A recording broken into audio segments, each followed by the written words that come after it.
Semenjak kejadian barusan, pihak kepolisian kemudian memutuskan untuk kembali mendatangkan detektif senior bernama Dong Chul. Ini orangnya dalam membantu menangani kasus tersebut. Setelah mendapatkan penjelasan secara detail mengenai motif si pembunuh, detektif Dong Chul dan juga 3 orang detektif yang lain lalu bergegas menuju ke lokasi pembunuhan pertama. Di sana kemudian dia menyimpulkan bahwa ada kesamaan dari kedua korban, yakni sama-sama dibunuh di saat hujan turun. Bahkan di sana detektif yang lain bernama Taesuk sedikit menambahkan tentang keberadaan korban ketiga yang saat ini belum ditemukan dan tidak menutup kemungkinan bahwa korban ketiga masih dibunuh di area sekitaran ladang. Lalu benar saja setelah unit polisi melakukan pencarian secara besar-besaran, korban pembunuhan ketiga pun berhasil ditemukan dengan kondisi yang sama persis seperti korban sebelumnya.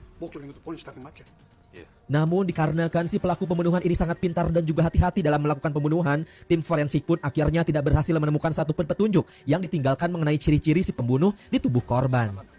Sehingga di sana mereka memutuskan untuk menjebak si pembunuh dengan mengirimkan salah seorang anggota polisi bernama Kwon Kui untuk menjadi umpan dengan berjalan sendirian di tengah-tengah hujan turun. Akan tetapi, meskipun mereka ini sudah cukup lama menunggu, sayangnya si pembunuh sama sekali tidak menampakkan diri. Yang ternyata si pembunuh telah muncul di tempat lain dengan mengikuti seorang wanita yang juga berjalan sendirian di sekitaran ladang. Dan di saat si wanita sedang berjalan, tiba-tiba singkat cerita, mayat dari si wanita semalam pun akhirnya ditemukan oleh para pihak kepolisian. Para polisi dan juga detektif harus kembali disibukkan oleh investigasi dari penemuan mayat ketiga.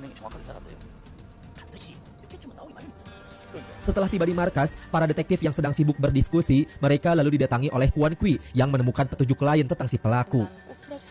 Yang dimana setiap terjadi pembunuhan pada saat hujan, sebuah stasiun radio selalu memutar lagu berjudul Sad Letter dari salah satu requestan orang misterius. Bahkan ketika lagu diputar, maka akan selalu ada korban baru yang dilakukan oleh si pembunuh. Dan benar saja nih guys, setelah dicek, ternyata tanggal dan juga jam pemutaran lagu Sad Letter sama persis seperti kejadian pembunuhan dari korban keempat. Jadi dapat kita tarik kesimpulan bahwa orang yang telah merequest lagu Sad Letter tidak lain adalah requestan dari si pelaku. Sampai pada akhirnya para detektif langsung bergerak cepat menuju ke stasiun radio untuk bertanya tentang identitas si perequest. Setelah sampai di sana, sungguh disayangkan, pihak stasiun radio ternyata sudah membuang semua data-data kemarin malam. Maka dari itu detektif langsung berusaha mencari data-data tersebut meskipun harus berakhir dengan kegagalan.